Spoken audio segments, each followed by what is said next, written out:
তো গাইস আমি এখন ছাদে এসেছি, কাকগুলো এত জ্বালাতন করছে আমাকে বলার বাইরে। খালি আমার মাথা থেকে এখান থেকে চলে যাচ্ছে এরকম করে, মানে আমাকে তাড়া করছে। দেবে আমি এই দিকে চলে এলাম, দেখো এখন ওই দিকে চলে যাচ্ছে কাকটা। কোথায় গেল? ওই ওই যে ওই দিকে আছে, এই বাড়ির ছাদে বসেছে দেখতে পাচ্ছ, এইখানটা করে, এই যে এইখানটা করে দেখতে পাচ্ছ।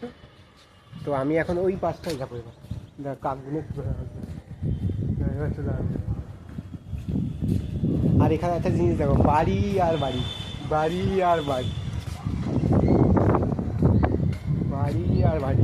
কীরকম বড় বাড়িতে থাকো তোমরা একটু কমেন্ট করো এই বাড়িতে। এটা বাড়ি, কাকটা আবার চলে এলো, দেখলেই প্রমাণ দেখে নাও তোমরা। আর এদিকে খালি বাড়ি আর বাড়ি, খালি পুরো বাড়ি। তাও ব্যাক ক্যামেরা করে তোমাদেরকে দেখাচ্ছি, ঠিক আছে।